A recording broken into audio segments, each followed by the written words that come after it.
Buen día, soy la doctora Ángela y el día de hoy les voy a hablar sobre el cráneo, que es el esqueleto de la cabeza.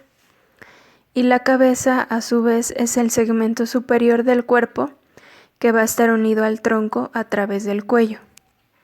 El cráneo lo podemos dividir en neurocráneo y viscerocráneo. El neurocráneo va a ser la parte del cráneo que va a cubrir el encéfalo y las membranas que lo cubren, que se les llama meninges.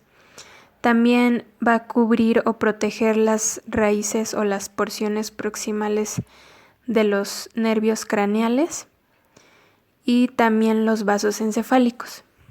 Por otra parte, el viscerocráneo va a ser el esqueleto facial o los huesos que conforman la cara.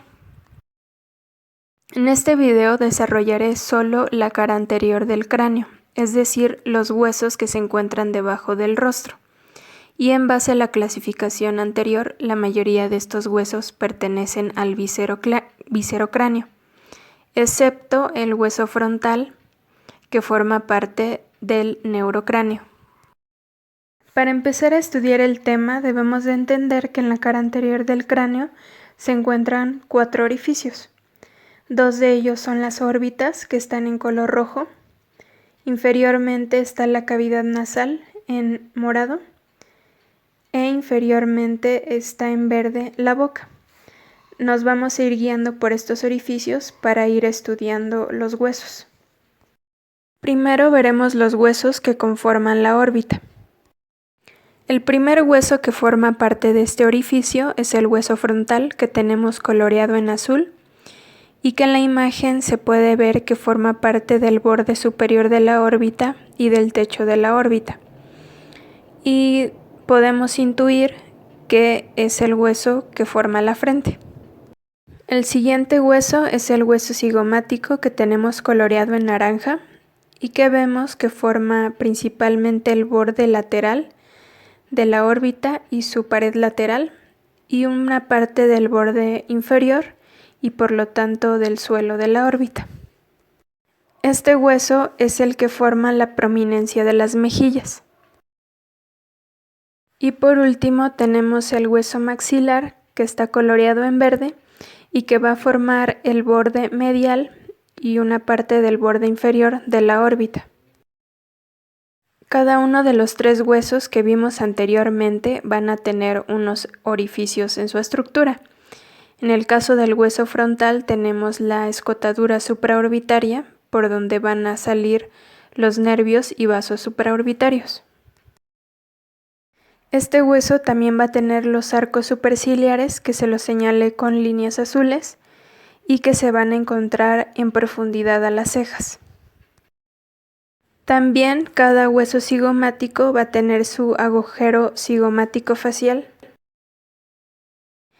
y el maxilar va a tener 2 agujeros infraorbitarios por donde van a pasar los nervios y vasos infraorbitarios.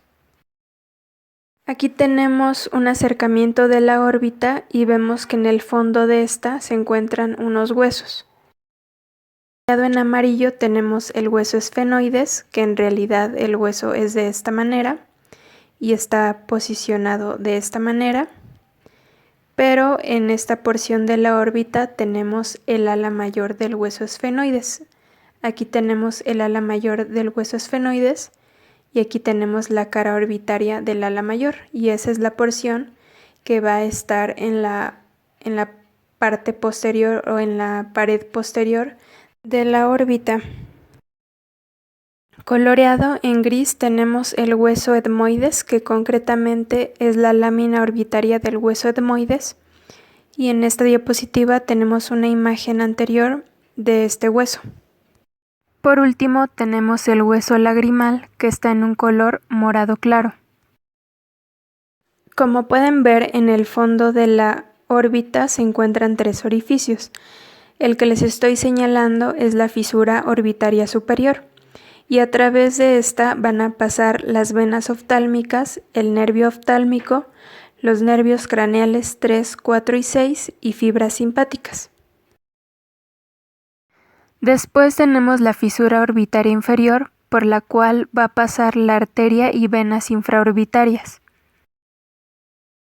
Y dentro del círculo negro tenemos el agujero o conducto óptico a través del cual va a pasar el nervio óptico y la arteria oftálmica. Con esto concluimos los huesos que conforman la órbita y pasaremos a analizar los huesos que conforman la cavidad nasal. En la imagen tenemos señalado lo que se llama abertura nasal anterior o abertura piriforme. El borde superior de esta abertura va a estar formado por los huesos nasales que vemos encerrados en el círculo rojo. Y el resto de la abertura piriforme va a estar formada por el hueso maxilar que se encuentra coloreado en verde. En una vista anterior del cráneo también se puede apreciar el tabique nasal, que va a estar formado por dos huesos, el etmoides y el vómer. También se pueden apreciar los cornetes o conchas nasales, que en el caso del cornete nasal medio va a estar formado por el hueso etmoides y el cornete nasal inferior va a estar formado por un hueso independiente que lleva este nombre. Y la última abertura que tenemos es la boca, que superiormente va a estar delimitada por el hueso maxilar, y este hueso maxilar va a tener las apófisis alveolares, en las cuales los dientes se van a acomodar en las cavidades dentarias. Y la parte inferior de la boca va a estar delimitada por la mandíbula, que también va a tener sus apófisis alveolares donde se van a acomodar los dientes. La mandíbula va a estar conformada por sus dos ramas que están señaladas en verde y su cuerpo. En este cuerpo se van a encontrar los llamados agujeros mentonianos, por donde van a salir los nervios y vasos mentonianos. También aquí tenemos la protuberancia mentoniana, que es la que va a formar el mentón.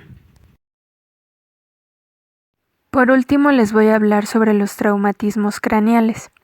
Los traumatismos craneales son una causa importante de muerte y discapacidad. Las complicaciones de estos pueden ser hemorragia, infección y lesiones en el encéfalo y en los nervios craneales. Las principales causas de estos traumatismos y de sus respectivas lesiones cerebrales son los accidentes automovilísticos y los accidentes en motocicleta. La imagen que tienen en su pantalla es la de un cráneo de un recién nacido. Como pueden ver, el hueso frontal está dividido en dos y el hueso maxilar también. Con el paso del tiempo, esta separación se va a ir diluyendo, ya que los huesos se van a empezar a fusionar. Entonces la pregunta es ¿cómo se llama a estas suturas que separan a estos huesos en el bebé y en el adulto?